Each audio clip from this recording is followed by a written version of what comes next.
warahmatullahi wabarakatuh. Waalaikumsalam warahmatullahi wabarakatuh. Yang terhormat Ibu Kepala SD Negeri Silomane, yang saya hormati Bapak Ibu Guru SD Silomane.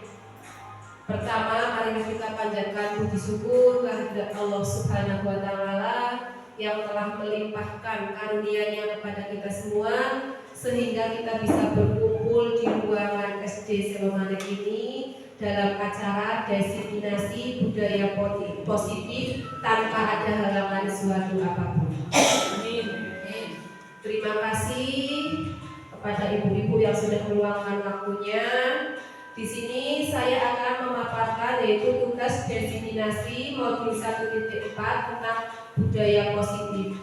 Saya Suryati dari TK Dharma Wanita Silomane, CGP Angkatan 11 Kabupaten Wonosobo. Sebelum kita membahas tentang budaya positif, karena untuk modul 1.4 yaitu tentang budaya positif, kita akan mengulas balik tentang modul-modul sebelumnya, Bapak Ibu.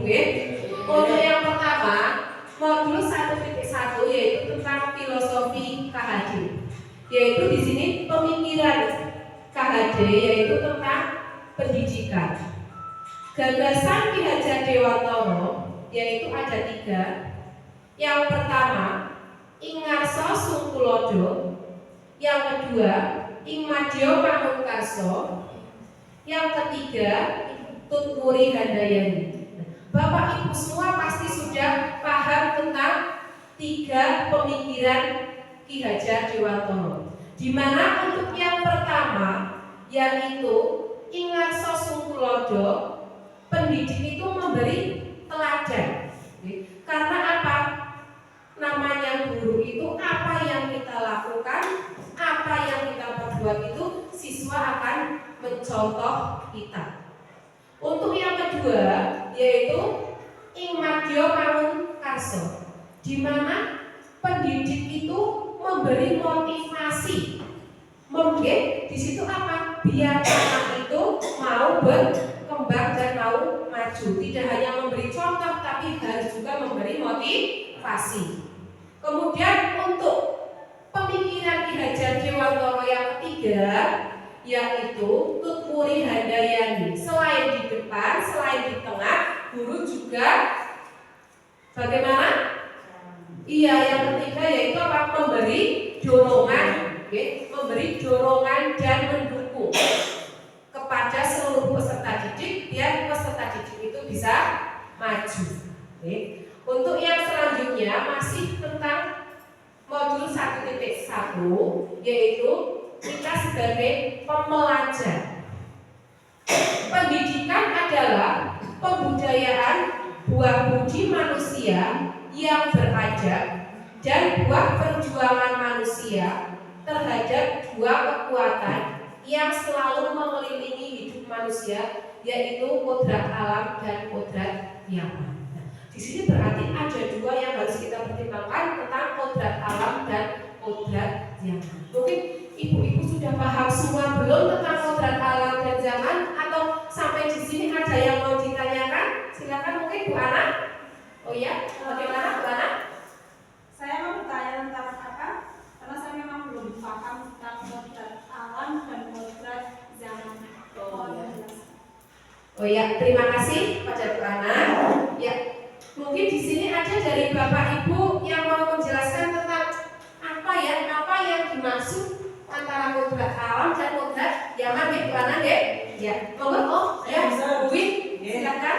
Assalamualaikum warahmatullahi wabarakatuh. Waalaikumsalam warahmatullahi wabarakatuh. Terima kasih atas waktu yang diberikan kepada saya dan berusaha menjawab sesuai dengan pengetahuan saya. Menurut pengetahuan saya, kodrat alam merupakan sebuah kondisi yang dimiliki oleh anak, di mana kondisi tersebut itu dipengaruhi sejak lahir, yaitu biasanya dipengaruhi oleh lingkungan. Kemudian kodrat zaman merupakan perubahan yang selalu terjadi dari waktu ke waktu sesuai perubahan zaman. Iya, itu betul sekali Bu. Oke, Bu.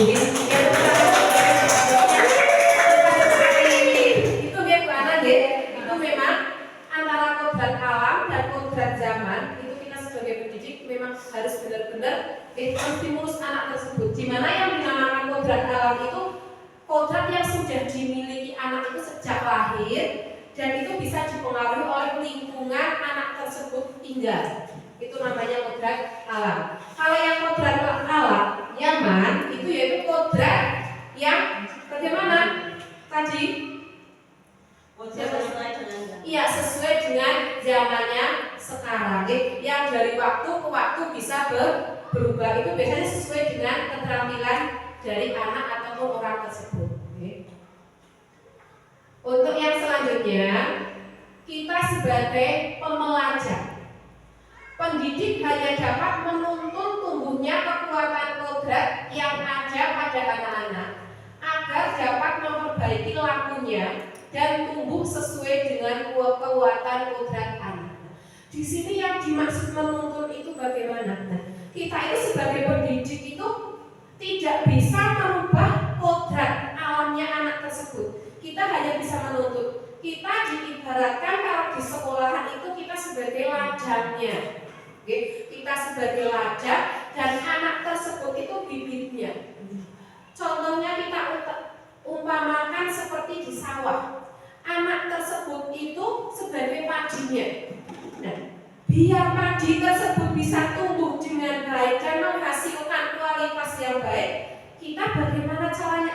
Mengatur airnya, kemudian bagaimana memberi pupuknya, kemudian bagaimana kita membersihkan dari rumput yang menjalar di situ. Jadi tidak hanya kita, anak tersebut sebenarnya bibit padi, tapi karena ladangnya kita tidak mendukung, yang penting sudah kita di situ sudah kita tanam, dibiarkan. Kira-kira bagaimana ibu hasilnya?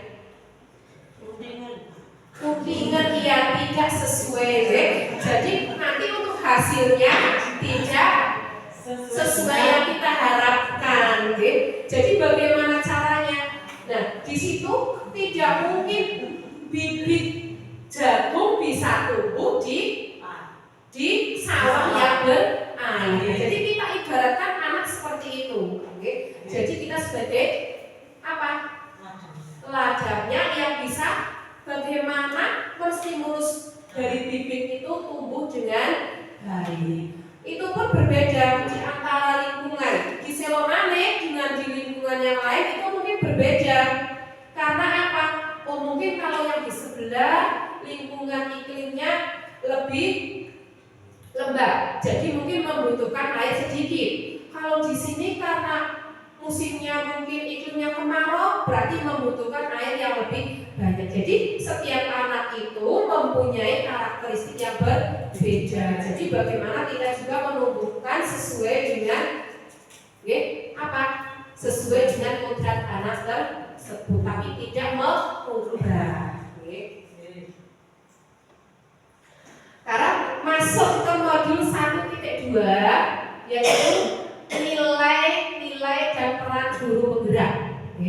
Di sini untuk nilai dari guru penggerak yaitu ada 5. Yang pertama mandiri, yang kedua reflektif, ketiga kolaboratif, keempat inovatif, yang kelima berpihak pada murid. Yang mandiri, kita sebagai seorang pendidik itu yang pertama memiliki rasa percaya diri dan yakin. Bagaimana kalau kita seorang pendidik tidak yakin dan tidak percaya diri? Kemudian yang kedua memiliki tanggung jawab. Yang ketiga memiliki inisiatif, terbuka dan bisa menerima pendapat orang lain. Yang keempat, menghargai waktu dan menerima perubahan. Dan jelas sebagai ibu tentang mandiri, ya insya Allah kita semua memiliki nilai-nilai dari mandiri tersebut. Untuk yang kedua, yaitu reflektif. Di mana yang dimaksud dengan reflektif itu seorang pendidik yaitu mau melihat dirinya sendiri.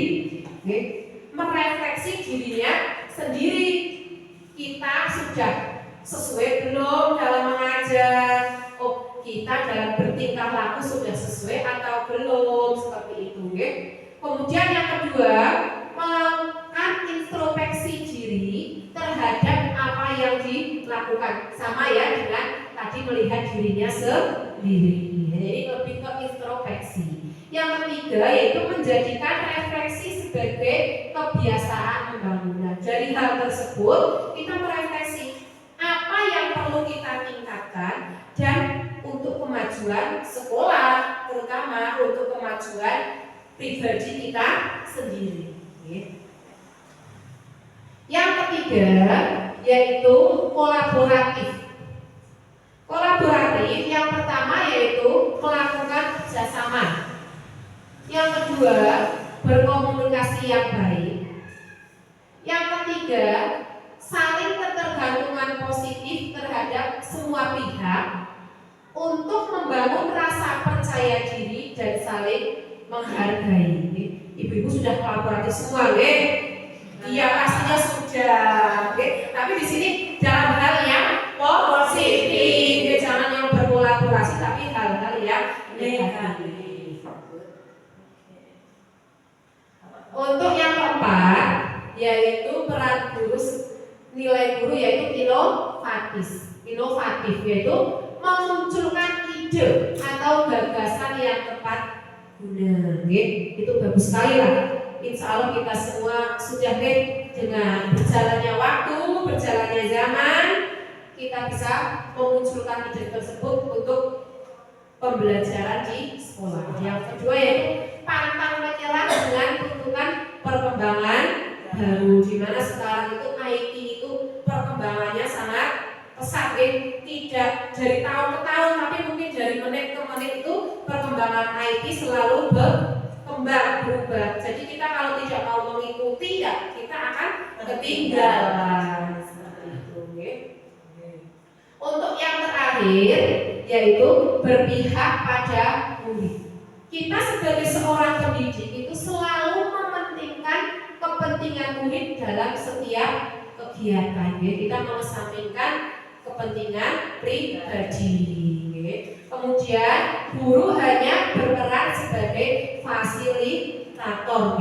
Yang dimaksud di sini bagaimana? Kita tidak harus anak tersebut kita suruh mengerjakan A harus sesuai dengan A, tapi kita dimana di situ memfasilitator anak supaya anak tersebut mempunyai ide, mempunyai gagasan bagaimana dalam menjalankan tugas yang kita berikan. Seperti itu. Masih sebagai modul kedua yaitu peran guru penggerak. Di sini peran guru penggerak saya sendiri dan juga sudah ada Bu Windarti ataupun Bu Rini di sini.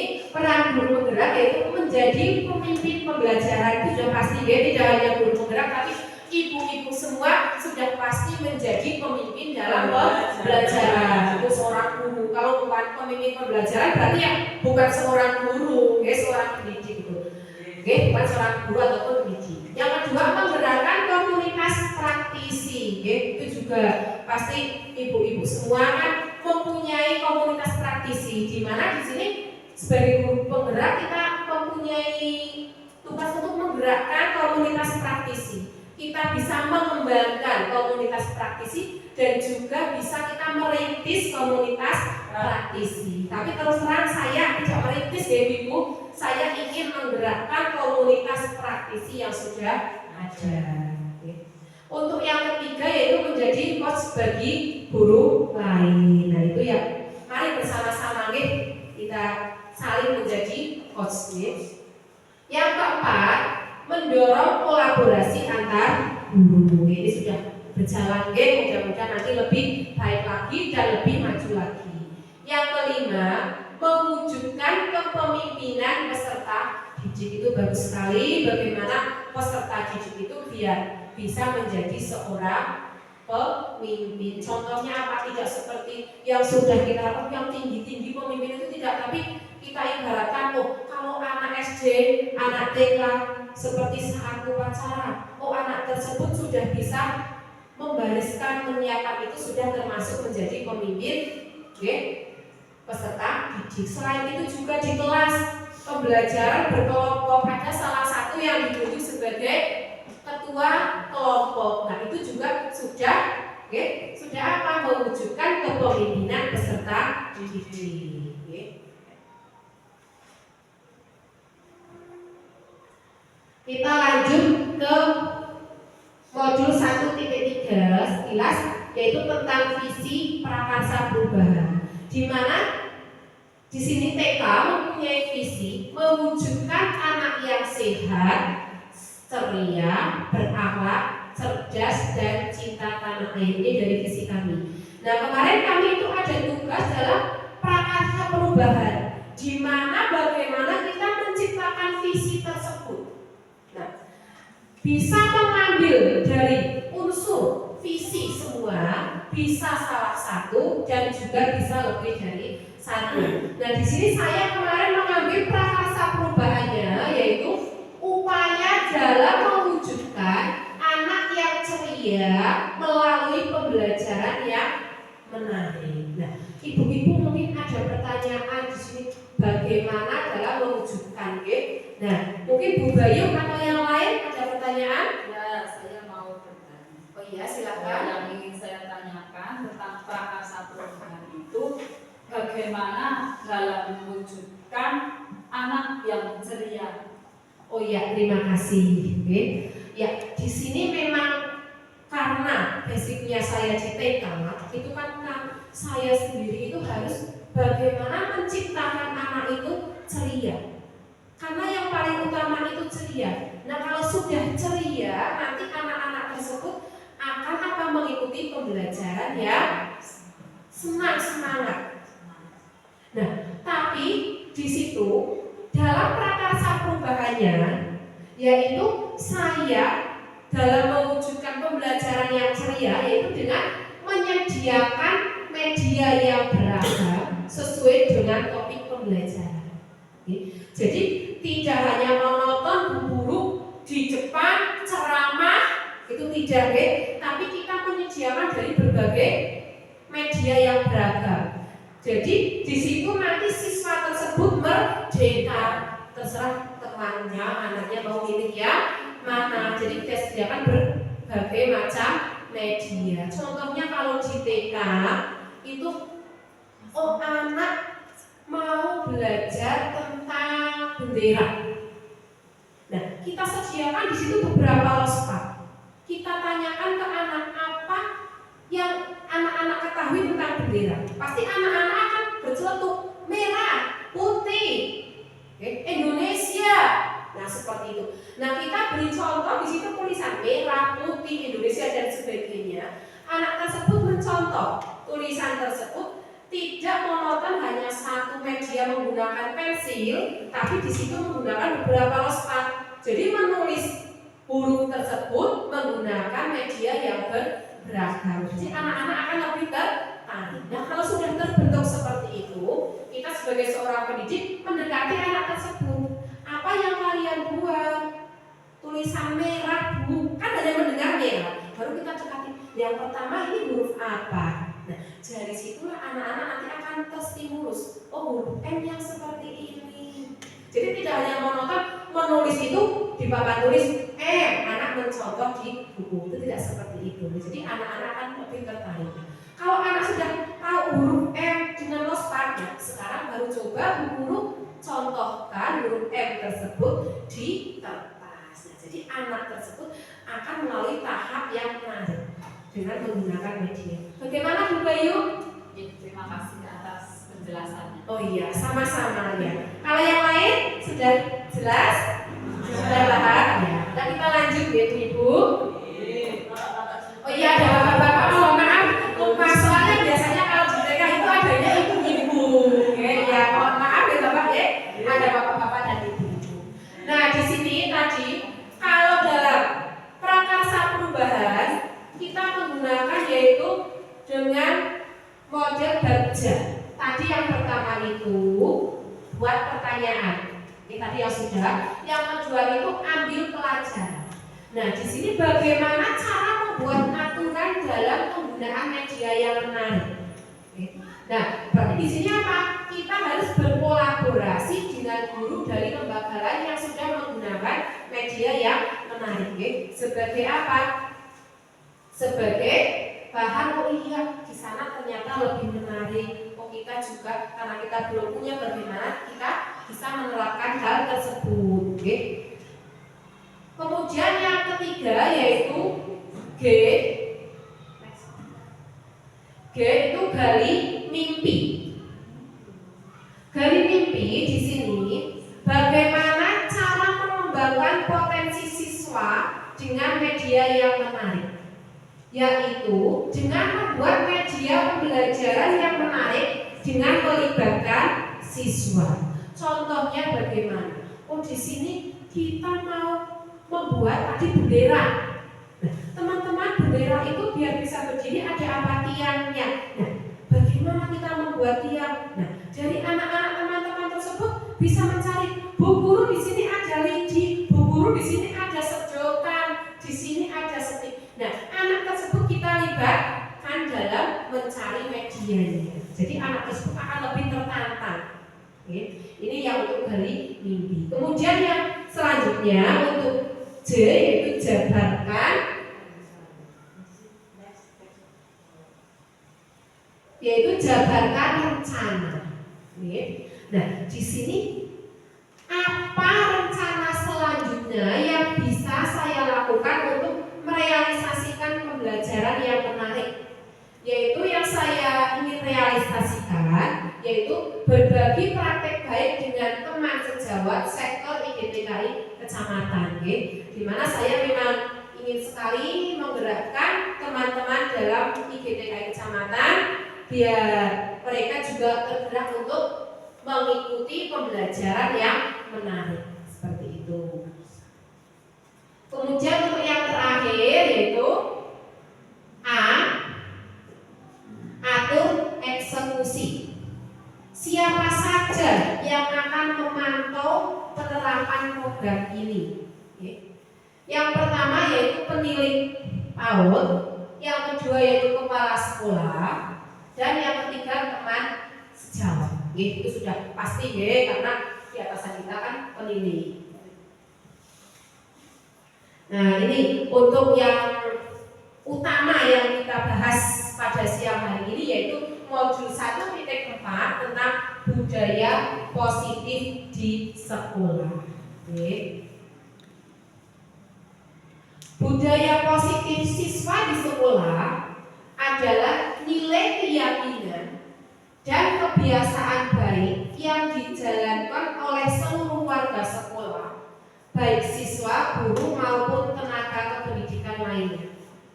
Budaya positif di lingkungan sekolah berorientasi pada pengembangan karakter siswa agar menjadi pribadi yang beriman dan bertakwa kepada Tuhan Yang Maha Esa, berakhlak mulia, berkebinekaan, gotong royong, mandiri, dan sikap kritis. Dalam mewujudkan budaya positif, siswa di sekolah diperlukan komitmen dan kerjasama dari seluruh warga sekolah. Ya, di sini itu di setiap lembaga atau instansi itu kita memang harus menumbuhkan budaya positif. Di situ tidak hanya satu pihak atau dua pihak, tapi seluruh warga yang ada di lembaga tersebut itu harus mengikuti dan menjalankan budaya positif. Tidak hanya kita menyuruh siswanya yang itu ayo kita nyapu. Itu nyapu juga termasuk budaya positif.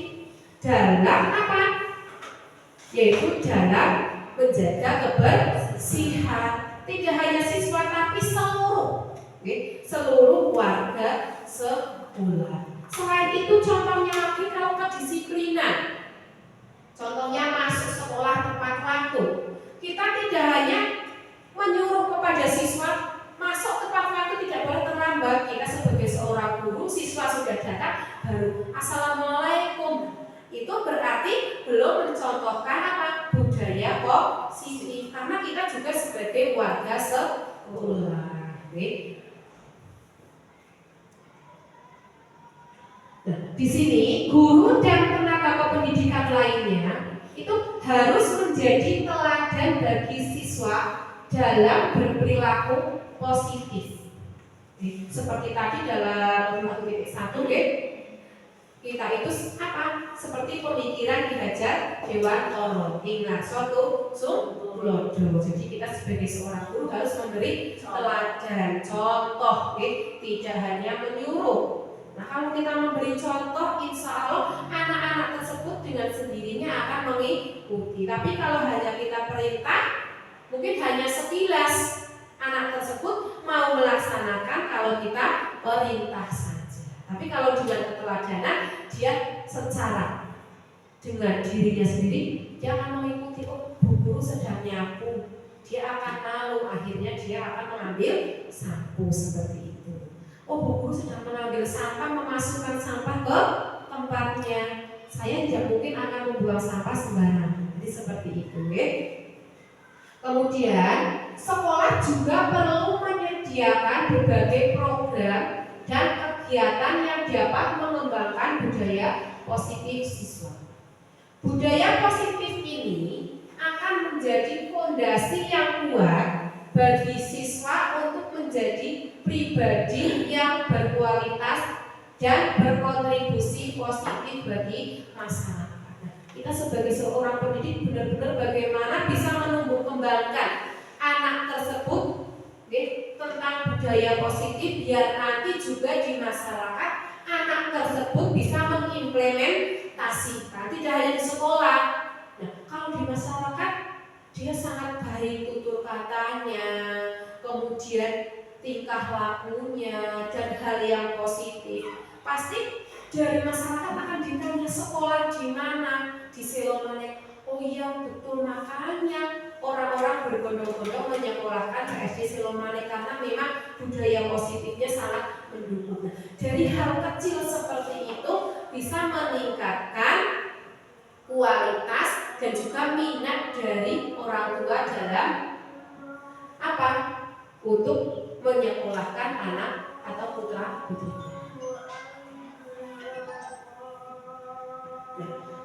Di sini dalam materi cakupan budaya positif yaitu ada 5. Yang pertama, konsep disiplin positif. Yang kedua, keyakinan kelas. Yang ketiga, pemenuhan kebutuhan dasar manusia. Yang keempat, posisi kontrol. Yang kelima, segitiga restitusi.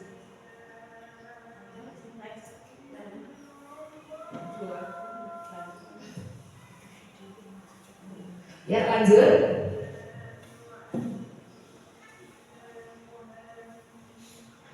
Sini untuk cakupan budaya positif. Penerapan budaya positif di sekolah diawali dengan perubahan paradigma stimulus respon terkait nilai positif. Di sini dikutip dari buku yang tentang memenuhi kebutuhan peserta didik melalui pembelajaran berdiferensiasi oleh hati nurani kita. Budaya positif mempunyai 5 cakupan yang perlu kita terapkan secara berkesinambungan. Yang seperti tadi ada 5. Nah, ini contohnya ibu-ibu, ini contohnya salah satu budaya positif. Bagaimana kita membiasakan anak untuk senyum, salam, sapa. Ini contohnya. Untuk yang selanjutnya, ini lagi menjaga kebersihan. Bagaimana anak tersebut diajak untuk menyapu. Nah, di sini untuk konsep disiplin positif, langkah awal dalam menumbuhkan budaya positif di sekolah yaitu dengan menerapkan disiplin positif tersebut. Yaitu perilaku disiplin yang motivasinya berasal dari dalam diri siswa, bukan karena hukuman atau hadiah.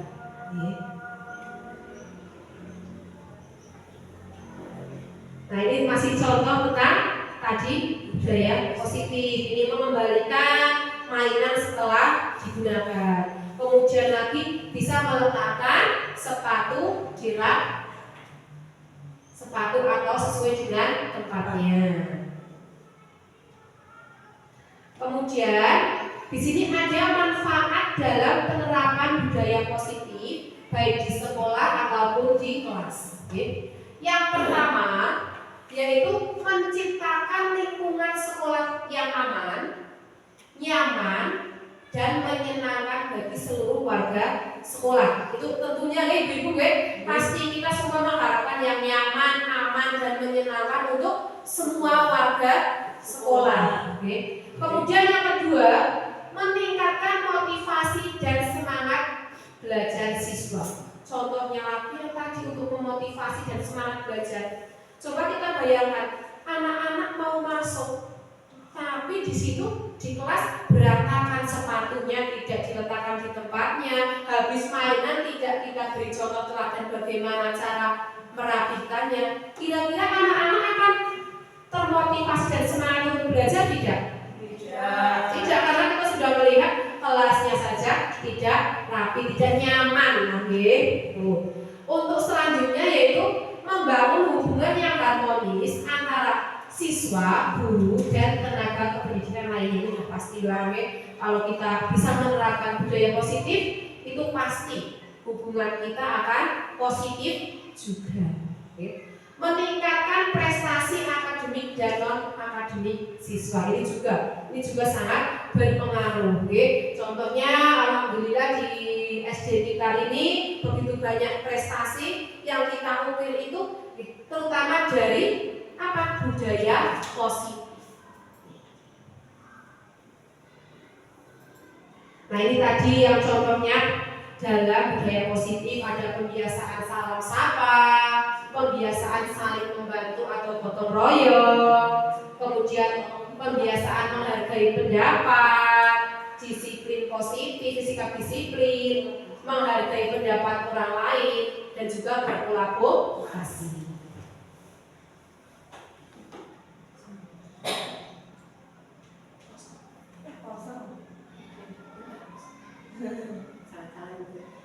Nah, di sini ada keyakinan kelas. Di sini yang dinamakan dengan keyakinan yaitu nilai kebaikan atau prinsip yang disepakati bersama ataupun yang dimaksud dengan keyakinan kelas yaitu seperangkat aturan kelas yang telah disepakati bersama.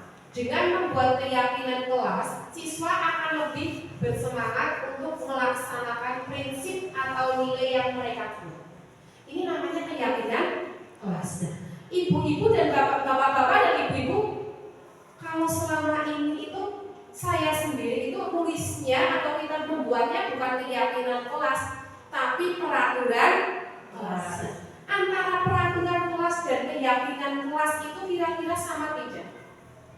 Kalau sekilas kita sama, nah, tapi yang paling tepat itu keyakinan kelas. Mengapa? Kalau peraturan kelas itu dibuat oleh satu pihak. Jadi kita sebagai ibu bapak guru sudah membuat tulisan poster. Ini peraturan kelas kita loh anak-anak. Dilarang membuang sampah sembarangan. Seperti itu contohnya. Anak-anak harus mentaati. Anak-anak tersebut tidak terlibat dalam membuat peraturan kelas. Itu kira-kira bagaimana Ibu? Apakah akan efektif? Tidak. Kalau keyakinan kelas itu kita melibatkan anak. Dari anak tersebut kita gali. Anak-anak kita di kelas biar kita nyaman, biar aman. Itu baiknya bagaimana? Dan pasti anak-anak tersebut akan bercetuk. Masa tepat waktu diburu. Kemudian ada lagi yang mungkin akan bercetuk seragam. Oh iya, bagaimana Bu? Oh iya, menjaga kebersihan kelas. Itu. Dan dari beberapa pendapat yang disampaikan siswa tersebut kita kumpulkan. Setelah kita kumpulkan, kita kelompokkan dari beberapa kalimat tersebut ke dalam kalimat positif. Nah, nanti masuk ke budaya positif. Sebelum kita membentuk keyakinan kelas, kita tawarkan lagi kepada siswa. Kira-kira keyakinan kelasnya yang pertama, menjaga kebersihan dengan piket. Bagaimana anak-anak? Bisa tidak? Bisa.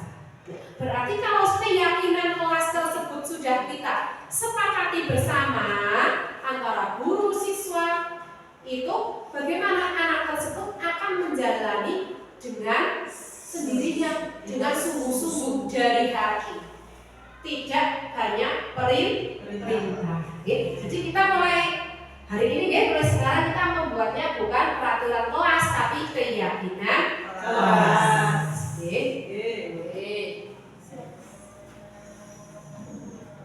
Dalam langkah merumuskan keyakinan kelas seperti tadi yang sudah saya sampaikan, yang pertama itu meminta siswa untuk menulis keyakinan kelasnya. Langkah awal yang bisa dilakukan adalah untuk menulisnya. Yang kedua yaitu membahas keyakinan yang telah ditulis. Karena banyak anak banyak, pasti ada yang nulisnya belum sesuai. Jadi kita ambil mana yang sesuai. Tapi kita bacakan juga yang tidak sesuai itu.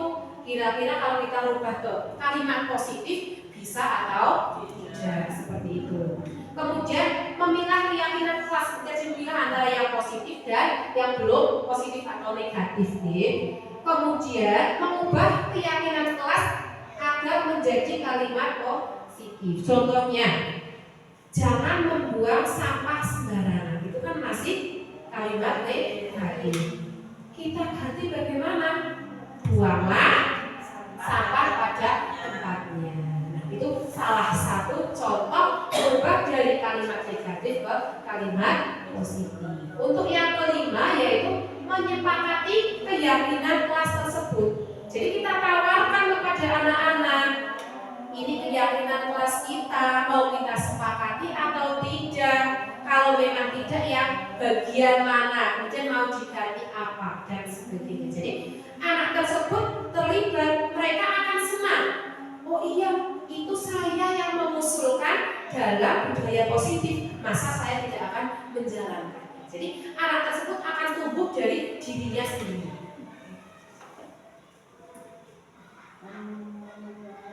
Nah, selain itu ini ada contoh. Ya, ini dalam membuat keyakinan kelas di tempat saya, di TK.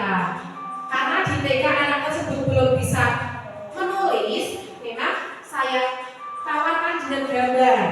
Oh, kalau disiplin gambarnya yang sesuai.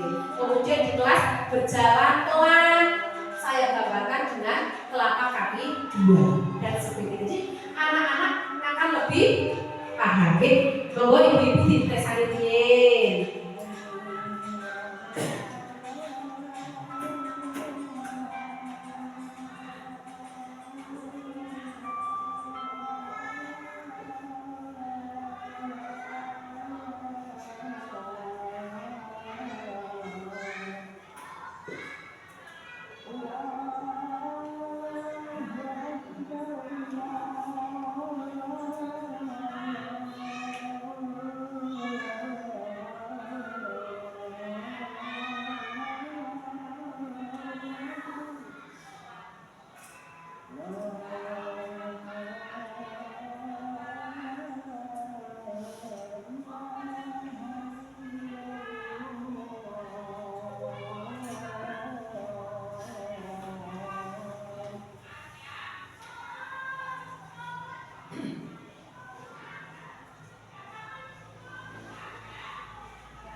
Ya, itu Bapak Ibu tadi sekilas video di lembaga saya di TK.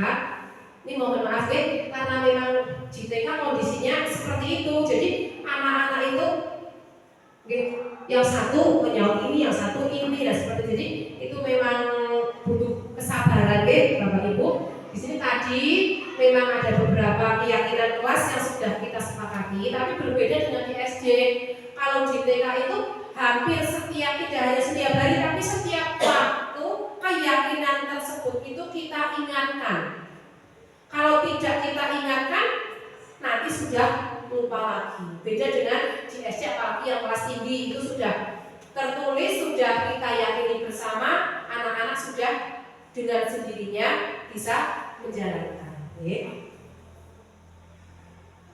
Kemudian untuk budaya positif yang kedua yaitu tentang pemenuhan kebutuhan dasar. Di mana di sini dalam ilmu psikologi kebutuhan dasar manusia itu sangat mempengaruhi karakter, perilaku, dan tindakan seseorang. Kebutuhan dasar manusia dapat diartikan sebagai unsur yang diperlukan manusia untuk mempertahankan keseimbangan fisiologis dan psikologisnya. Dalam pemenuhan kebutuhan dasar tadi, menurut William Glasser, membagi kebutuhan dasar itu menjadi 5. Yang pertama yaitu kebutuhan bertahan hidup. Yang kedua, kebutuhan kasih sayang dan rasa diterima. Yang ketiga yaitu kebebasan. Yang keempat kesenangan, dan yang kelima penguasaan. Di sini untuk kebutuhan bertahan hidup itu kita semua sudah tahu itu kebutuhan bertahan hidup ada apa saja kira-kira Bapak Ibu? Ya, jam makan, tempat tinggal, seperti itu sudah ya kebutuhan untuk bertahan hidup. Yang kedua yaitu kebutuhan kasih sayang dan rasa diterima. Di situ juga di rumah atau di sekolah bagaimana dia diperlakukan dalam keluarga, antara kasih sayang orang tua ataupun di sekolah itu juga sangat berpengaruh. Kemudian juga apa? Rasa untuk diterima. Kadang ada anak-anak yang pojok di belakang. Nah, itu anak tersebut dia itu sebenarnya takut karena apa? Tidak diterima oleh teman-temannya. Tapi kalau kita dekati alasannya karena apa? Mungkin karena kurang kasih sayang tersebut, akhirnya dia apa? Tidak diterima oleh lingkungan. Teman-teman, jadi dari hal tersebut kita ciptakan bagaimana anak tersebut karena dia butuh kasih sayang di rumah ataupun dengan teman, kita sebagai seorang guru harus mencurahkan kasih sayangnya kepada anak tersebut. Tapi hanya sebatas dalam apa? Pendidikan, hal yang positif. Kemudian yang ketiga yaitu penguasaan. Di mana penguasaan itu kebutuhan pengakuan atas kemampuannya. Jadi seperti ini, sebagai seorang guru itu kita jangan hanya karena yang bisa itu hanya si A dan si A, kita hanya selalu mengunggulkan si A. Padahal yang si Z itu sebenarnya bisa, karena tidak pernah ditunjuk oleh bu gurunya dan pak gurunya. Akhirnya anak tersebut itu tidak diketahui kemampuannya, jadi penguasaannya itu. Kemudian yang keempat kebebasan. Di mana kebebasan itu kebutuhan akan pilihan. Karena di sini sebagai seorang pendidik tentunya pilihan dalam pembelajaran, di mana contohnya anak tersebut tidak mau belajar untuk berhitung. Contohnya yang seorang di kelas Anda tidak mau berhitung. Dengan adanya anak tersebut tidak mau berhitung, kita menyediakan berbagai media. Tidak harus dengan nulis, mungkin dengan benda-benda yang konkret. Nah, di situ nanti kita bisa menggali. Oh, ternyata anak tersebut itu bisa berhitung dengan media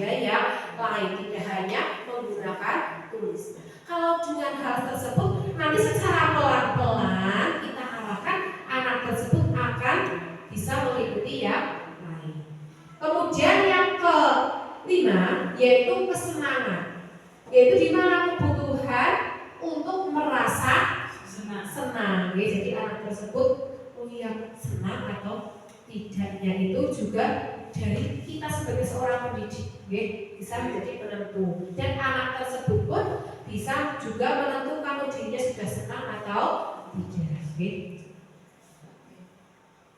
Nah, ini untuk yang keempat, yaitu posisi kontrol. Dalam menerapkan budaya positif, guru berperan sebagai pemantau perilaku siswa. Guru bertanggung jawab dalam mengarahkan dan menuntun siswa ke jalan yang benar saat melakukan perilaku yang menyimpang. Di sini dalam posisi kontrol itu ada 5. Yang pertama sebagai penghukum, yang kedua sebagai pembuat rasa bersalah, yang ketiga sebagai teman, yang keempat sebagai pemantau, yang terakhir sebagai manajer. Contohnya dalam posisi kontrol ada anak yang terlambat. Bagaimana kita sebagai seorang guru? Ayo, karena kamu terlambat, sekarang lari lapangan 5 kali. Berarti guru itu posisi kontrolnya sebagai apa? Penghukum. Apakah itu tepat? Tidak. Untuk yang kedua, pembuat rasa bersalah. Anak tersebut tadi terlambat.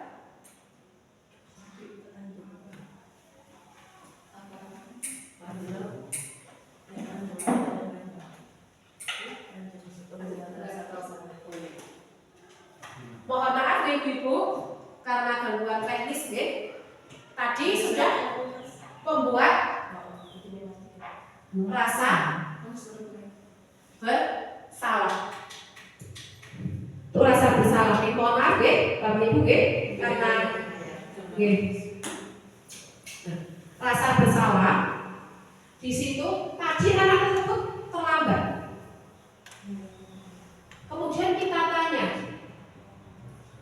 ayo kenapa kamu terlambat? Apakah kamu tidak kasihan sama Bu Guru? Nanti kalau Bu Guru ditegur sama Ibu Kepala Sekolah, anak tersebut akan merasa apa? Bersalah karena apa? Sudah terlambat. Tapi apakah kita membuat anak tersebut menjadi merasa bersalah itu sudah tepat? Belum ya. Betul sekali tidak, belum. Kemudian untuk yang ketiga, yaitu posisi kontrol sebagai teman. Nah, di sini tadi ada anak yang terlambat lagi.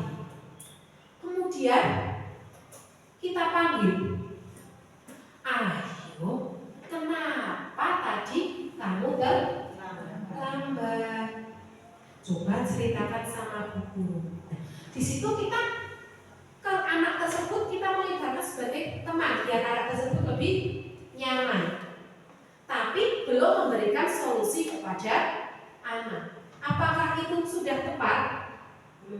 Belum ya. Kemudian yang ketiga, kita hanya sebagai pemantau, di mana contohnya tadi masih yang terlambat, anak terlambat. Kita hanya memantau anak tersebut, ditanya kenapa terlambat, tapi juga tidak menyelesaikan. Bisa juga hari berikutnya anak tersebut masih terlambat. Jadi kita belum bisa.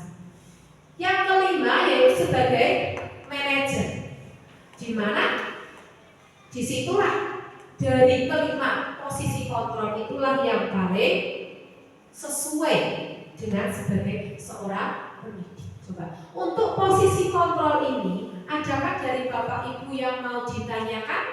Silakan, mungkin dari Bu Guru Lia atau yang lain. Ya, bagaimana? Bu Sur, saya mau bertanya, bagaimana sih sebagai seorang guru kita menempatkan posisi kontrol yang paling tepat untuk anak-anak kita? Oh ya, terima kasih Bu Guru Lia ya. Tadi yang ditanyakan dari Bu Guru Lia yaitu bagaimana memposisikan kita sebagai seorang pendidik, posisi kontrol yang paling tepat.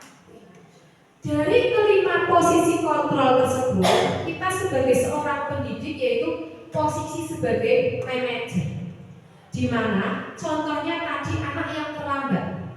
Kita tanya dulu kepada anak tersebut, kenapa kamu terlambat? Seumpama anak tersebut menjawab, bangunnya kesiangan Bu Guru. Nah, biar tidak kesiangan bagaimana? Tidurnya jangan kemalaman. Iya. Jadi anak tersebut akan menjawab. Kemudian selain itu bagaimana? Saya harus apa? Selain tidurnya jangan terlalu malam, anak tersebut mungkin akan menjawab lagi, karena ibu saya tidak membangunkan. Nah, jadi besok bilang sama ibu kalau pagi saya harus dibangunkan ya Bu. Nah seperti itu. Jadi di dalam rumah tersebut ada yang terlibat. Selain itu contohnya lagi, mungkin punya alarm, di alarm seperti itu. Jadi kita melibatkan beberapa pihak dan anak tersebut pun akhirnya bisa apa tadi? Menemukan solusinya sendiri. Jadi sebagai manajer itu kita sebagai seorang guru bisa menggali apa yang telah dilakukan anak tersebut dan anak tersebut menemukan solusinya atas apa yang telah dilanggarnya. Itu, oke. Bu Guru Lia bagaimana?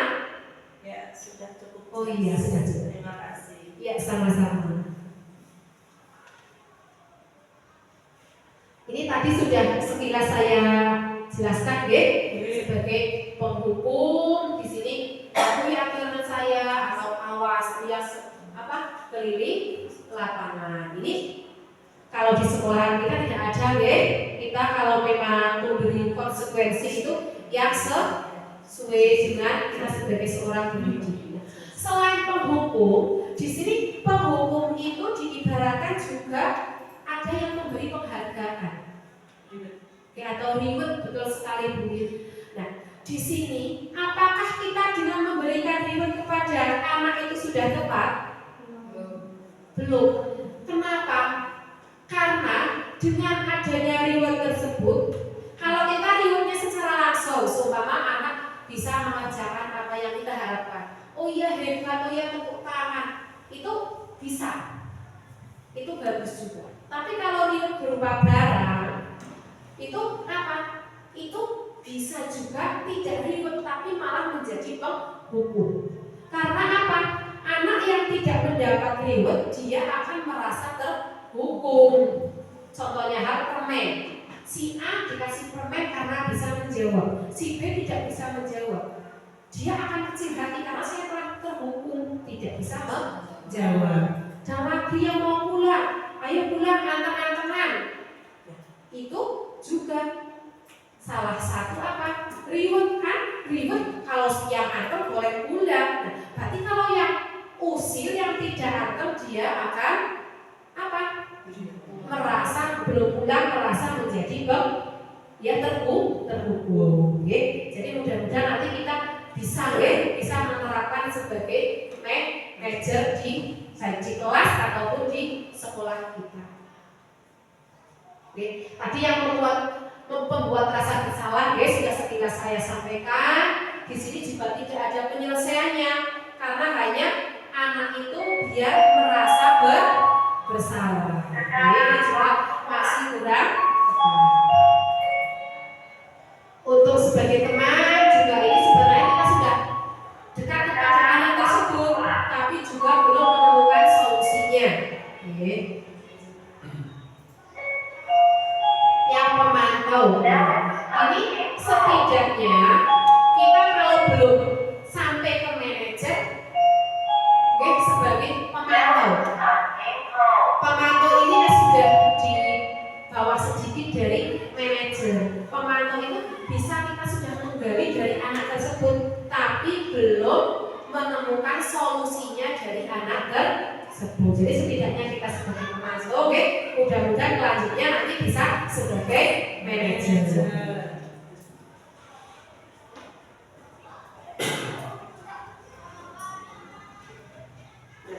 Di sini yang kelima atau terakhir yaitu tentang segitiga restitusi. Kita dalam menyelesaikan setiap permasalahan tentang budaya positif itu sebenarnya kita ada langkah-langkahnya. atau dengan menggunakan segitiga restitusi. Saya sendiri juga baru dengar segitiga restitusi dari gara-gara guru penggerak. Tadinya belum pernah dengar terus terang. Di sini dalam tahapan segitiga restitusi yang pertama yaitu menstabilkan identitas, yang kedua validasi tindakan yang salah, dan yang ketiga yaitu menanyakan keyakinan.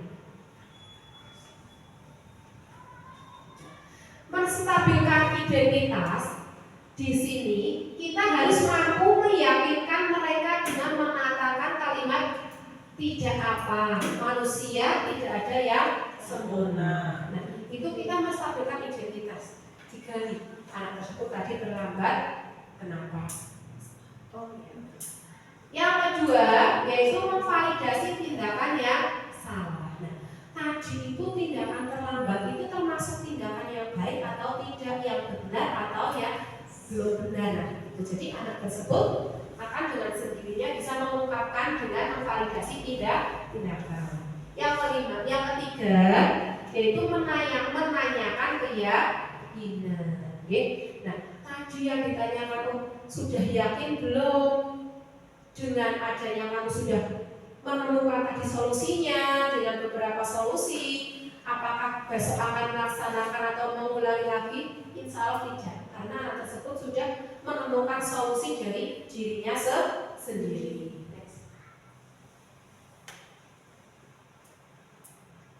Nah, di sini untuk segitiga restitusi yaitu untuk mendisiplinkan siswa dengan meminta siswa bertanggung jawab dalam menyelesaikan masalahnya. Tadi ada 3 apa saja tadi ibu-ibu tahapannya? Bapak Ibu, yang pertama apa? Menemukan Ya. Yang kedua validasi. Yang ketiga ya tepat sekali, betul ya Bapak Ibu. Nah, ini contoh, silakan untuk dilihat Besani. Contoh kemarin dalam menyelesaikan segitiga restitusi di lembaga saya di TK. Di sini ada anak yang berebut mainan, tidak mau mengantri. Nah, akhirnya saya tanya kenapa anak tersebut, karena tidak mau mengantri. Salah satu anak mendorong, akhirnya anak tersebut nangis. Nah, kita tanya kenapa menangis? Karena saya didorong oleh temannya. Kenapa didorong? Karena saya mau mendahului teman. Nah, seperti ini kita tanya, kita gali. Nah, anak tersebut akan jujur.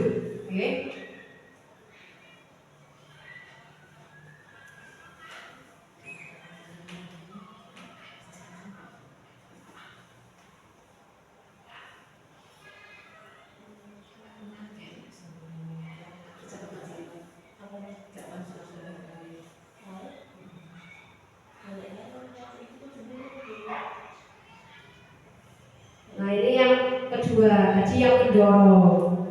Saya tanya kenapa mendorong? Karena tadi namanya Rida, mau mendahului saya tidak boleh. Nah, akhirnya kedua tersebut kami temukan untuk apa? Keyakinan sekolah kita dan kelas kita apa? Kita harus apa? Mengantri, sabar mengantri. Nah, akhirnya setelah itu mereka berdua mau bersalaman dan akhirnya tidak mengulangi perbuatannya. Alhamdulillah setelah itu mereka mau bermain lagi, tapi dengan mengantri yang teratur.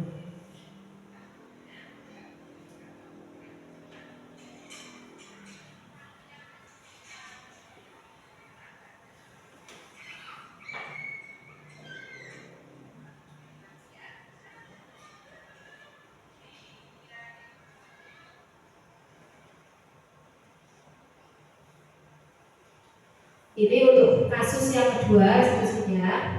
Ini karena ada pagi hari itu ada anak yang memakai sandal. Sedangkan untuk keyakinan kelas atau bersekolah kan kita kalau bersekolah itu memakai sepatu. Saya tanya kenapa memakai sandal, dia menjawabnya sandal saya anyar Bu. berguru, nah, seperti itu.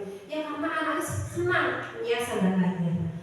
Nah, terus saya tanya, yakinkan lagi lah aturan keyakinan kelas kita apa, sekolah kita memakai sepatu. Akhirnya dia, oh ya Bu Guru, saya besok mau memakai sepatu. Ya sadar saya yang baru, saya beli dari Kalimantan, dia bercerita dengan asiknya dari Kalimantan, tapi mau saya pakai di rumah saja ya Bu Guru, ya seperti itu. Jadi dari hal kecil seperti itu, akhirnya anak tersebut bisa menemukan solusinya.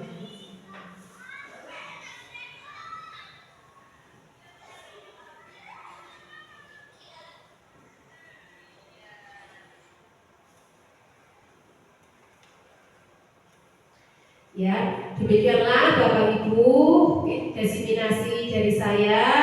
Ada salah dan kurang, saya mohon maaf. Saya akhiri.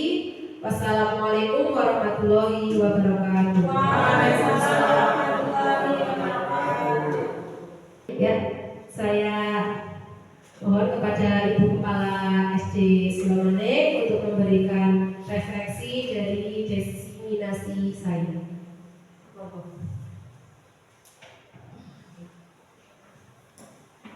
Bismillahirrahmanirrahim. Assalamualaikum warahmatullahi wabarakatuh. Waalaikumsalam warahmatullahi wabarakatuh. Bapak dan Ibu yang saya hormati, puji syukur bagi senantiasa kepada Allah SWT yang telah memberikan kita kemudahan sehingga pada hari ini kita bisa melaksanakan diseminasi budaya positif di sekolah. Yang pertama saya ucapkan terima kasih pada Bu Suryati yang telah berbagi ilmu, yang telah memberikan baik pada kita semua. Semoga apa yang diberikan oleh Bu Suryati pada kesempatan ini bisa membawa perubahan bagi sekolah kita untuk menjadi yang lebih baik dan menjadi yang lebih berkualitas. Kita aplaus untuk Bu Suryati.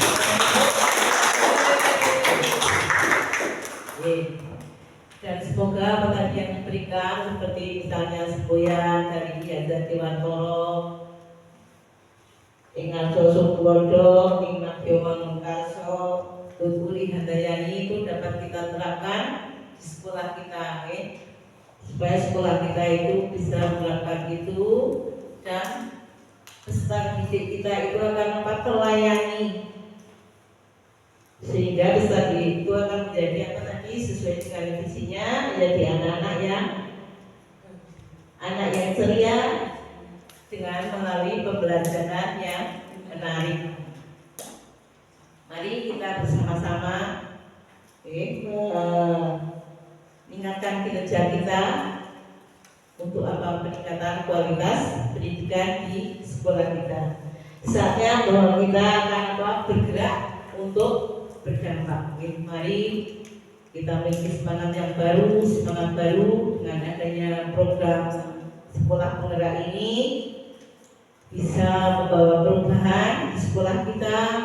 Ke depan sekolah kita akan menjadi sekolah yang berkualitas, memiliki peserta didik yang berkarakter, utamanya yang pasti itu tujuan utama kita adalah peserta didik yang berkarakter dan juga berprestasi. Demikian dapat saya sampaikan Bapak dan Ibu. Saya akhiri, billahi taufiq wal hidayah. Wassalamualaikum warahmatullahi wabarakatuh. Waalaikumsalam warahmatullahi wabarakatuh.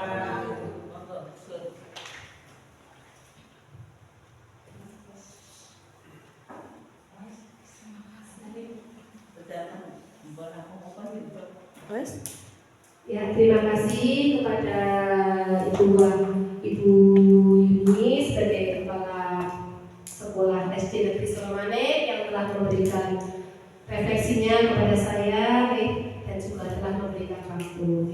Terima kasih sekali untuk semuanya. Saya akhiri lagi. Assalamualaikum warahmatullahi wabarakatuh. Waalaikumsalam.